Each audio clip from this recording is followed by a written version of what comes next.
I was recently over in Europe and actually on a train between Hudiksvall and Stockholm. The Lord spoke to me, and this is what He said.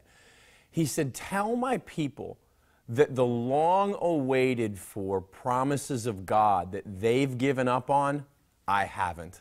And I was so blown away when I heard this. It was such an encouragement because all of a sudden things popped up in my head of things I was no longer pressing in for, promises of God I was no longer pressing in for. And I thought, oh my gosh, I don't know that I gave up on them, but I certainly put a bunch on the shelf. And I got really excited about how God was going to begin to break forth on my behalf and on behalf of the body. But then even as I was thinking this, I could hear the Lord whispering to my heart, and He was saying, it's not that I'm going to begin to break forth. I never stop breaking forth. And He started teaching me about sometimes what happens when we get disappointed and we start to give up. And it's often based on us looking at ourselves instead of Him. You know, how many of us can say that we haven't walked out the promises of God? We haven't walked out our path perfectly.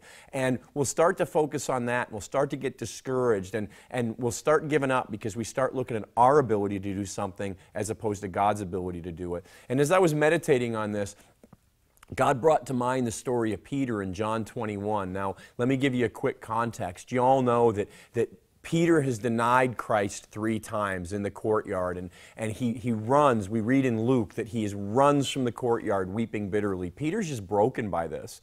He's so broken by it that he's now given up on everything. Nothing's gone the way that Peter expected it would. And so he ends up denying Christ because he's afraid of getting arrested and scourged and everything that's going on with Christ. He's afraid it's going to happen to him. He denies Christ. He turns away from his calling. He turns away from the promises of God. He turns his back on everything he's been laboring with God for, with Jesus for the last 3 years. And the next time we see him basically is he's given up on everything, he's turned his back on his calling and on ministry, and he's gone back to fishing. In the beginning of John 21, he actually says to the other disciples, I'm going fishing. In other words, he's saying, I'm done with this. I'm done with being confused. I'm done with not understanding. I'm done with walking things out imperfectly. I'm done. I'm going back to fishing. And we know that's what he did before he was called. So he's turned his back on his calling. He's gone back to what he was doing before Jesus ever showed up. And he's so messed up by everything that's happened, even though he's gone back to the family business that he's been good at his whole life, he now can't even catch fish. The risen Lord shows up in John 21. They don't recognize him yet, but it's the risen Lord. He says, hey, how's the fishing going? And they say, we haven't caught anything. And he says, well, why don't you throw your net out on the other side of the boat? And when they do, they bring in one of the greatest hauls of fish they've ever seen. All of a sudden, they realize that this is Jesus. It's their Jesus, the risen Lord. And Peter goes jumping in the water, swims to shore, and he has this incredible encounter with Jesus over lunch. And I want to read this to you. It's out of John 21, verses 15 through 19, and this is what it says. After the meal, Jesus said to Simon Peter, Simon, son of John, do you love me more than these? Yes, Lord, Peter replied. You know I love you.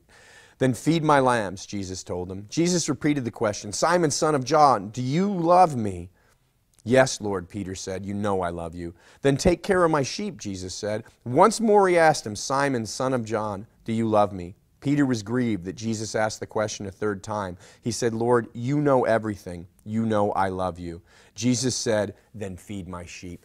Now, what's interesting to me in this is in English, it's a wonderful interaction between Jesus and Peter, but in the original Greek, it's a powerful, wonderful interaction between Jesus and Peter. Because in English, there's only one word for love. In Greek, there's actually 3 words for love, and 2 different Greek words here are used when Jesus is talking to Peter about love. And I want to start, before we go into that, I want to start and point out the first thing Jesus asked Peter is, Peter, do you love me more than these? And I believe the these are the fish that he's being served for the meal. And he's saying, do you love me more than these fish? Do you love what I've called you to more than what you're doing? And Peter says, yes, I do. Now, what's key here is that God can call us from anywhere, from anything, and bring us into everything He has promised for us. And it's all through His love. So the 2 Greek words used in this conversation about love are agape, which is the perfect love of God, and phileo, which is the way man loves. It's not bad, but it's not perfect. That you give and you kind of expect something in return. And this is how the conversation goes in the Greek. Jesus says, Peter, do you agape me? Do you love me perfectly? Do you love you as I love you? And Peter says, Lord, you know that I phileo you. In other words, Lord, you know I don't love you as you love me. You know my love isn't perfect. You know my love is flawed. You know I blew it. You know I denied you. And Jesus says, yep, feed my sheep. Peter, do you agape me? Do you love me perfectly? Lord, you know I phileo you. You know my love is not perfect. That's right, I do. Now tend to my lambs. And then the last time Jesus asks, he says, Peter, do you phileo me? Do you love me imperfectly? And in that moment, Peter's heart breaks because he knows the Lord sees him exactly as he is, sees him as the flawed man that he is. And his heart breaks and he weeps. And he says, Lord, you know I phileo you. And Jesus says, well then, feed my lambs. And what I love about this conversation is what Jesus is doing is pointing out to Peter, I know you. And I'm not disappointed in you. You're disappointed in you, but you're disappointed in you because you think I'm disappointed in you, but I'm not disappointed in you. I love you. And he's reminding him, Peter, how could I be disappointed in you? I'm the one who told you at the Last Supper that you would deny me 3 times. This did not come as a surprise, and I am not disappointed.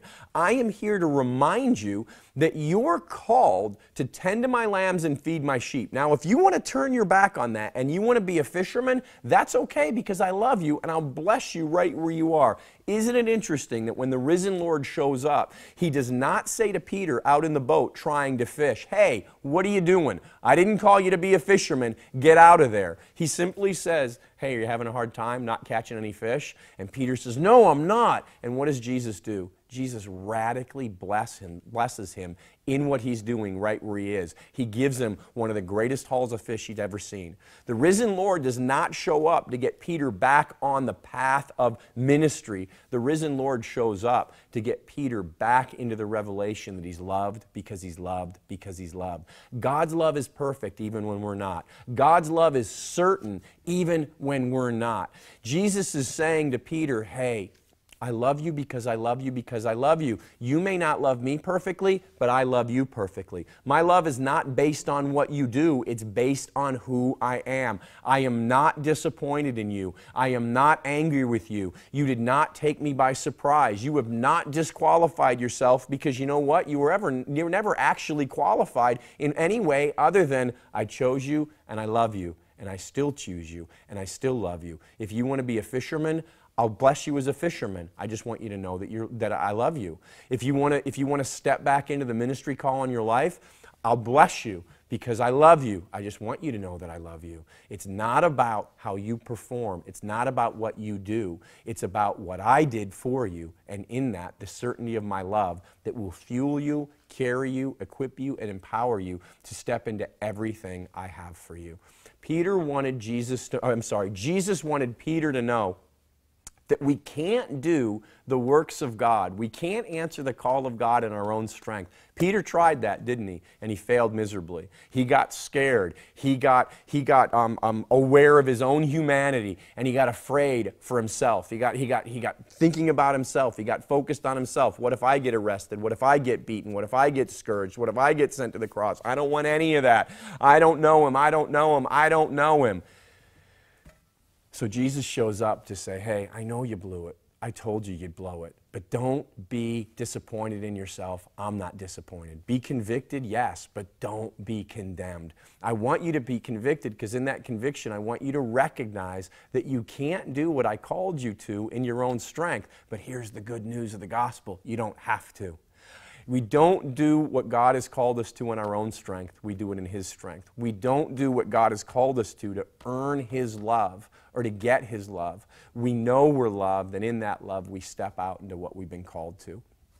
Peter gets that revelation, and he begins his journey to becoming the fulfillment of all the promises over his life, and we see him step into that in the book of Acts. I want you to know whatever you've been through, Whatever you've done well, whatever you've done poorly, whatever you've absolutely tripped and stumbled over, the calling of God on your life has not changed. The promises of God have not changed. He has them all waiting for you. If you've gotten discouraged and you've gotten disappointed, what you need to do is sit down, focus on your Jesus, and remember that He loves you no matter what. You haven't disqualified yourself. Your only qualification is in Him. You're still in Him. You haven't stepped out of what He has for you permanently, because He is your door. He is your way. You just focus back in on Him, step back into Him, and you're immediately back into your calling. Just like Peter, the Lord wants you to know this. His plans for you haven't changed. His promises and callings are right there. So take time this week to focus on Him. Let Him pour His love out on you and get excited about the things of God again, because they're about to break through in your life. The promises of God that even you've given up on, He hasn't, and you're going to see Him come forth.